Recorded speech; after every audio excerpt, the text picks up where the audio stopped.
আসসালামু আলাইকুম, আমি মাসুম, সাবেক immigration visa team leader, US embassy Dhaka. আপনারা যখন আমেরিকান ভিসা ইন্টারভিউ দিতে যান এবং যখন অপেক্ষায় থাকেন, ইন্টারভিউর আগে বসে থাকেন, তখন আপনাদেরকে দেখা হয়, অফিসাররা আপনাদেরকে দেখেন, প্রতিটি ধাপে দেখেন আপনি কিভাবে বসছেন, আপনি কনফিডেন্টলি বসছেন কিনা, নাকি আপনি নার্ভাস আচরণ করছেন, আপনি আশেপাশের লোকজনের সাথে কেমন আচরণ করছেন, আপনি কিভাবে তাকাচ্ছেন, আপনার বসার ভঙ্গি কেমন, আপনার ড্রেস আপ কেমন, হ্যাঁ, আপনি কী নিয়ে এসেছেন, কেমন ঘড়ি পরেছেন, কত দামি জুতা পরেছেন, এগুলো সবই কম বেশি অফিসাররা দেখেন। অনেকেই অভিযোগ করেন আমার কাছে যে আমি তো ইন্টারভিউ দিয়ে আসলাম, আমার দিকে তাকাইলই না, স্ক্রিনের দিকে তাকায় কী যেন টাইপ করলো, তারপর আমাকে একটা রিফিউজাল শিট দিয়ে দিল। এরকম কথা অনেকেই বলেন, আপনারা অনেকেই এটা ফেস করেছেন। বিষয়টা আসলে এরকম না।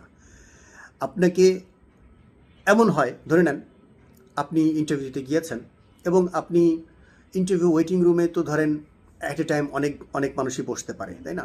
তাদের তাদের সবার আচার আচরণ কি পলিশড, জেন্টেল হয় না? তারা অনেকেই আছেন যে মানে খুব বেশি সুন্দর আচরণ করেন না, দাঁড়ানোর ভঙ্গি সুন্দর না, বসার ভঙ্গি সুন্দর না, অন্যদের দিকে তাকিয়ে আছেন, কাউকে কথা বলছেন, নানান ধরনের আচরণ করছেন, যেটা আসলে ওই ধরনের এনভায়রনমেন্টে শোভনীয় নয়।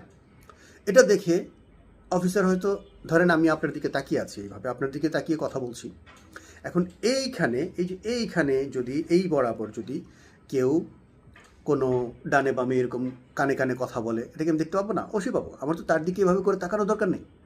হ্যাঁ, আমি তো আপনার দিকে তাকিয়ে কথা বলছি স্টিল, বা আমি স্ক্রিনের দিকে, যেখানে আমার স্ক্রিন আছে স্ক্রিনের দিকে তাকিয়ে আমি আপনি এখানে আছেন, এখানে আমি ইন্টারভিউ নিচ্ছি, আমি স্ক্রিনের দিকে তাকিয়েও কিন্তু বুঝতে পারবো যে ওইখানে এক ভদ্রলোক বসে আছেন, উনি কী করছেন, পা নাড়াচ্ছেন নাকি শরীর ঝাঁকাচ্ছেন, কী করছেন দেখতে পাবো কিন্তু। হ্যাঁ, কাজেই আপনার দিকে একেবারে দৃষ্টি দিয়ে এরকম করে দেখতে হবে এমন কোনো বিষয় নেই। অফিসাররা দেখেন, এগুলো তারা অবজার্ভ করেন। এই জন্য আপনারা যখন ইন্টারভিউতে যাবেন, প্রতিটি পদক্ষেপে চেষ্টা করবেন খুব পলিশড, খুব জেন্টল, খুব ওয়েল ম্যানার্ড হয়ে থাকতে।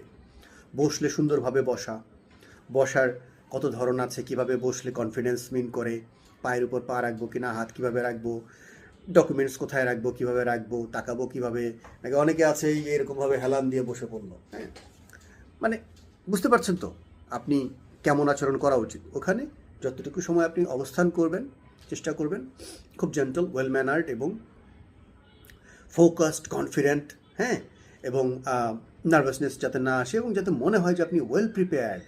এই জিনিসটা সবাই অ্যাপ্রিসিয়েট করবে, বিশেষ করে অফিসারে অ্যাপ্রিসিয়েট করবে। ইন্টারভিউ কাউন্সেলিং যদি আপনার প্রয়োজন হয়, ভিডিও টাইটেলে দেওয়া হোয়াটসঅ্যাপ নাম্বারে টেক্সট করতে পারেন, আমার অ্যাসিস্ট্যান্ট সাহায্য করবে, আমার সাথে একটি পেইড কনসালটেশন